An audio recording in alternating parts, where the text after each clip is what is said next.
The timestamp 6:07 a.m. appeared on my phone with exact precision. It was the first message from Maria after more than 10 hours of unexplained silence. Her text was a masterclass in deception. "Staying with the team. Don't worry." There was no apology for disappearing, and no explanation of where she had been. In a marriage built on 12 years of predictable routines and established patterns, a deviation this significant is never random. It is a deliberate choice. I am a man who values facts over emotional assumptions. When the variables in my life stop matching reality, I do not panic. I conduct an audit. Maria had left the previous evening at 6:30 p.m. She was wearing a black silk dress and a pair of earrings she usually saved for anniversaries. She claimed she was attending a mandatory work dinner. I noticed the contradiction between a professional event and her carefully chosen appearance. I said nothing. I simply watched her drive away and noted the direction she took. By midnight, when she still had not returned home, the likelihood of a simple business dinner had fallen to 0. By 3 a.m., I had moved into my home office and begun the data collection phase. I started with our shared credit card statements. The first irregularity appeared at 12:15 a.m. A charge of $184 had been processed at the Riverton Business Hotel. The hotel sat only 20 minutes from her office, yet her company maintained no corporate account there. I documented the transaction, captured a screenshot, and saved it in a digital folder labeled breach. Next, I reviewed the GPS history from our secondary vehicle. The information was definitive. Maria arrived at the hotel at 11:45 p.m. The vehicle remained parked there throughout the night. There were no location records showing restaurants, conference venues, or work-related destinations during the hours she claimed to be occupied. The telematics dismantled her story with absolute efficiency. I spent the remaining early morning hours strengthening my position. At 8 a.m., I contacted a professional locksmith and scheduled an emergency appointment. I instructed him to replace both the front and rear deadbolts with high-security cylinders. He arrived shortly before 10 a.m. While he handled the physical security upgrades, I carried out a digital separation. I systematically changed passwords for the home security system, cloud storage accounts, and every shared streaming service. This was not an act of revenge. It was a necessary protocol.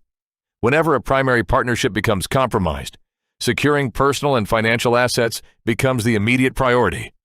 By noon, our shared digital infrastructure had been completely separated. Shortly after lunch, I met with my attorney. I presented the hotel receipt and GPS records. Then I requested a formal legal separation agreement. I insisted on a straightforward 50-50 division of assets. When my attorney asked whether I wanted to wait for an explanation from my wife, I declined. An explanation is merely a subjective narrative. I was interested only in objective facts.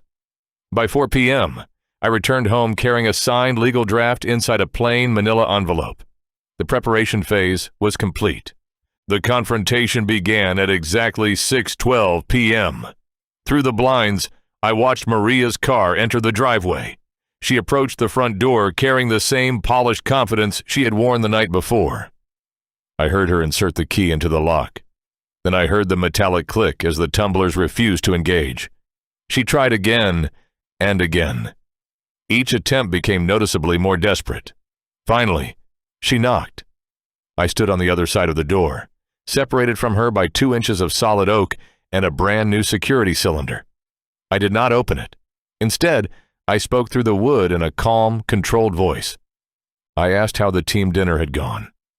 A long silence followed. Eventually, she replied that it had been fine. Then I asked why she had checked into the Riverton Business Hotel at midnight. The silence that followed was complete. I could hear her breathing quicken as reality began closing around her. "I don't know what you're talking about," she said, but the confidence had vanished from her voice. I told her about the credit card alert.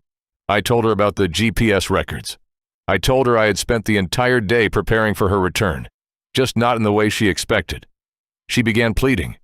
She insisted she could explain everything if I would simply let her inside. I informed her that the house was no longer a shared space. Earlier that afternoon, I had packed a single suitcase containing her essentials and placed it in the garage. At that exact moment, my phone vibrated. A message had arrived from an unknown contact. The sender was Zara Nolan. She informed me that her husband Gary had spent the night with my wife. Attached were 3 photographs taken in the hotel lobby and elevator. The images were clear, undeniable proof of a long-standing affair. I opened the door only far enough for the security chain to hold. Then I showed Maria the screen.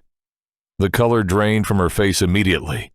She recognized the source of the information. Without speaking, I handed her the manila envelope and the suitcase through the crack. I told her she had 10 minutes to leave the property. She didn't argue. The evidence was too overwhelming to challenge. She walked away without another word. 4 months later, we signed the final decree. Maria had lost her job by then because Zara had forwarded the evidence to their corporate HR department. We met one last time in the courthouse parking lot. She looked tired and stripped of her usual certainty. She asked for forgiveness. I explained that forgiveness was an emotional variable I no longer measured. I had reached equilibrium. The marriage did not end because of a single mistake. It ended because it was no longer a functional partnership.